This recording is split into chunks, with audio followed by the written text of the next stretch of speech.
Barrage మరమ్మతులు శరవేగంగా జరుగుతున్నాయి. వచ్చే వర్షాకాలం నాటికి రిపేర్లు పూర్తి చేయాలని రాష్ట్ర ప్రభుత్వం నిర్ణయించింది.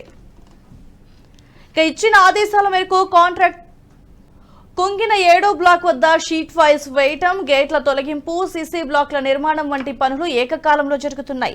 పిల్లర్ల సమీపంలో పడిన భారీ బొయ్యారాలను పూడ్చివేయడానికి గ్రౌటింగ్ చేపడుతున్నారు. భారీ మెషిన్లతో పాటు కార్మికులంతా 3 షిఫ్టులుగా శ్రమిస్తున్నారు. నేషనల్ డ్యామ్ సేఫ్టీ అథారిటీ ఆదేశాల మేరకు మేడిగడ్డ బ్యారేజ్ లో కుంగిన 7వ బ్లాక్ దగ్గర L&T కాంట్రాక్ట్ సంస్థ షీట్ ఫైల్స్ వేస్తోంది. పిల్లర్లకు కొద్ది దూరంలో సీసీ బ్లాక్లని ఆనుకొని భూ అంతర్భాగంలోకి వీటిని దించుతున్నారు. బ్యారేజ్ నిర్మాణ సమయంలో భారీ ఖర్చుతో సీకెంట్ ఫైల్స్ వేశారు. అయినా బ్యారేజ్ కుంగకుండా ఇవి ఆపలేకపోయాయి. సీకెంట్ ఫైల్స్ దెబ్బతినటం వల్లే బ్లాక్ 7వ బ్లాక్ లోని 3 పిల్లర్లు కూడా భూములకి కుంగిపోయాయి. ఇక దీంతో వాటిని తొలగించేందుకు భారీ యంత్రాలను వాడుతున్నారు. 7వ బ్లాక్ లోకి వరద నీళ్లు వెళ్లకుండా దారి మళ్లించే ప్రక్రియని చేపట్టారు అధికారులు.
ఈ వీడియో మీకు నచ్చినట్టయితే లైక్ చేయండి, 10 మందికి షేర్ చేయండి. అలాగే కామెంట్ల రూపంలో మీ అభిప్రాయాలను మాతో పంచుకోండి. Nationalist hub group of channels ను సబ్స్క్రైబ్ చేసుకుని తెలుగునాట జాతీయవాద జర్నలిజాన్ని ప్రోత్సహించండి. ఈ వీడియో కింద ఉన్న బెల్ ఐకాన్ పై క్లిక్ చేయడం మర్చిపోవద్దు.